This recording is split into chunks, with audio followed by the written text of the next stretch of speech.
अस्सलामुअलैकुम, मैं सूफिया मलिक और आप देख रहे हैं PKN न्यूज़। सबसे पहले इस्लामाबाद हाई कोर्ट ने साबिक वजीर आजम नवाज शरीफ की सजा के खिलाफ अपीलें बहाल कर दी।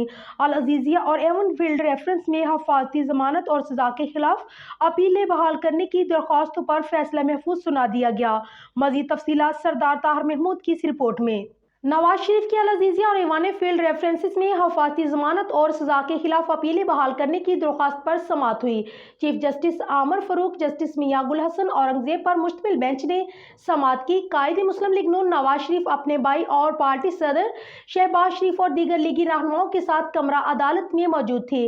प्रोसिक्यूटर जनरल नैब एहतशाम कादर शाह, नवाज शरीफ के वकील आजम नजीर तारर, अमजद परवेज ने दलाइल दिए। प्रोसिक्यूटर जनरल नैब रोस्टन पर आए और बताया कि रेफरेंसेस वापस लेने की गुंजाइश सिर्फ इस सूरत में है जब फैसला ना सुनाया गया हो। मुझे अदालत ने हुक्म दिया था कि चेयरमैन नैब से दरख्वास्तों पर राय ली जाए। हमने तफसील में नवाज शरीफ की दरख्वास्तों पर तबादला ख्याल किया है। हमने दोनों अपीलों के हकाइक और कानून का मुतालिया किया है। पहले एवान फील्ड केस से मुतल्लिक बताना चाहता हूँ। मैं एवान फील्ड केस के हकाइक की समरी अदालत के सामने रखना चाहता हूँ। नैब प्रोसिक्यूटर ने कहा है कि ये रेफरेंसेस सुप्रीम कोर्ट के हुक्म पर दायर किए गए हैं।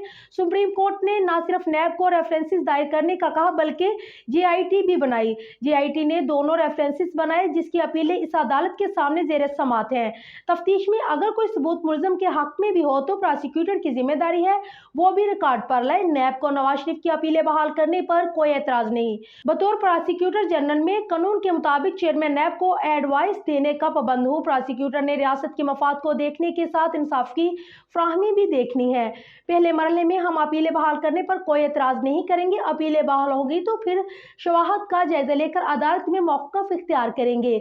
समाअत के इख्तिताम पर chief justice Islamabad high court justice आमर फरूक ने रिमार्क्स दिए कि हम देखते हैं कि इस मामले में क्या फैसला करना है। उसके साथ ही अदालत ने केस का फैसला महफूज किया था जो अब सुना दिया गया।